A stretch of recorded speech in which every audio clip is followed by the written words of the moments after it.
নমস্কার। অন্নপূর্ণা ভাণ্ডার প্রকল্পে এইমাত্র মুখ্যমন্ত্রীর বড় ঘোষণা, 23 লক্ষ মহিলার নাম বাতিল করা হলো অন্নপূর্ণা ভাণ্ডার প্রকল্প থেকে।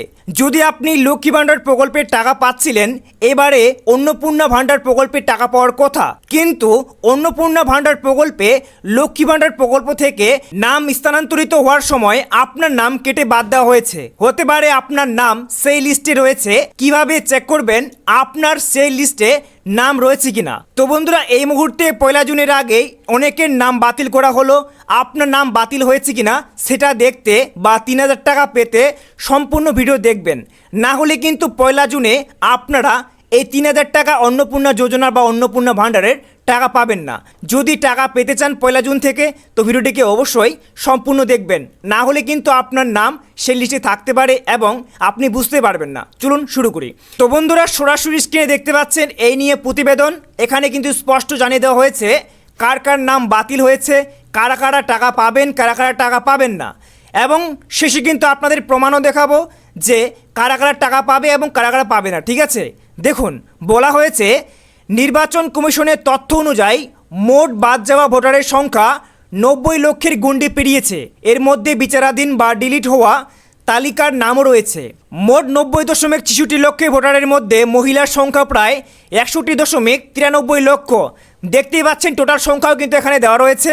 ডেটা মেলানোর প্রক্রিয়া রাজ্য সরকারের নারী ও শিশু কল্যাণ এবং সমাজ কল্যাণ দপ্তরের দেওয়া তথ্য অনুযায়ী রাজ্যে মোট 2.2 কোটি মহিলা লক্ষ্মী ভাণ্ডার প্রকল্পের সুবিধা পেতেন। তো বন্ধুরা, লক্ষ্মী ভাণ্ডার প্রকল্পে অনেক মহিলাই মানে 2.20 লক্ষ বা 2.22 মতো মহিলা কিন্তু লক্ষ্মী ভাণ্ডার প্রকল্পের টাকা পেতেন।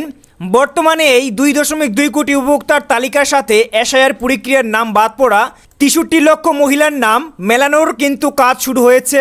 বর্তমান সরকারের ঘোষণা অনুযায়ী আগামী 1 জুন থেকে লক্ষ্মীর ভাণ্ডার বদলে গিয়ে নতুন অন্নপূর্ণা ভাণ্ডার চালু হতে চলেছে, যেখানে প্রতি মাসে 3000 টাকা করে দেওয়া হবে। এরপরে যেটা টাকা দেওয়ার বন্ধের কিন্তু নির্দেশ দেওয়া হয়েছে। সমাজ কল্যাণ মন্ত্রী অগ্নিমিত্রা পাল স্পষ্ট জানিয়েছেন যে আগে লক্ষ্মী ভাণ্ডার পেতেন, কিন্তু বর্তমানে এসআইআর তালিকায় যাদের নাম বাদ পড়েছে তারা অন্নপূর্ণা ভাণ্ডারের টাকা পাবেন না। বুঝতে পারছেন, মৃত ব্যক্তি, ভুয়ো নাম কিংবা ভারতের নাগরিক নন এমন ব্যক্তিদের চিহ্নিত করতেই মূলত ভোটার তালিকার সাহায্য কিন্তু নেওয়া হচ্ছে। তো আপনারা এখানে বুঝতে পারছেন কোন কোন মহিলারা টাকা পাবে না। এখানে কিন্তু স্পষ্টভাবে জানিয়ে দিয়েছে সমাজ কল্যাণ মন্ত্রী অগ্নিমিত্রা পাল, আর ওনার হেফাজতেই কিন্তু রয়েছে এই মুহূর্তে অন্নপূর্ণা ভাণ্ডার প্রকল্পের টাকা দেওয়া নিয়ে সমস্ত বিষয়। এবারে দেখতে পাচ্ছেন বিবেচনাধীন আবেদন। বাদ পড়া ভোটারদের মধ্যে যাদের আবেদন বা অ্যাপিল বর্তমানে ট্রাইব্যুনালে আবেদন করেছেন, তাদেরকে আপাতত এই যাচাইকরণ প্রক্রিয়ার বাইরে রাখা হয়েছে এবং পরিস্থিতি স্পষ্ট না হওয়া পর্যন্ত তাদের আপাতত নতুন প্রকল্পের টাকা দেওয়া হবে।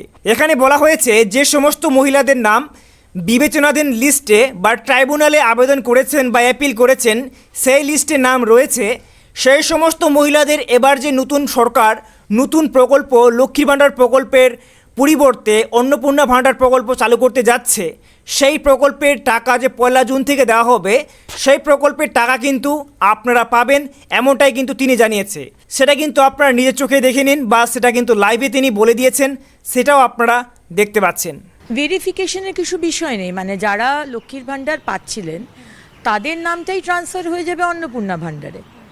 আপনারা 1000 টাকা বা 1200 টাকা পাচ্ছিলেন বা 1500 টাকা লিস্ট 1 মাস আগে পেয়েছেন, আমাদের সরকারে আপনারা 3000 টাকা পাবেন। যারা যারা সিএর জন্য অ্যাপ্লাই করেছেন তারা পাবেন, কারণ আপনাদের অ্যাপ্লিকেশনের রাস্তায় রয়েছেন, প্রসেসে।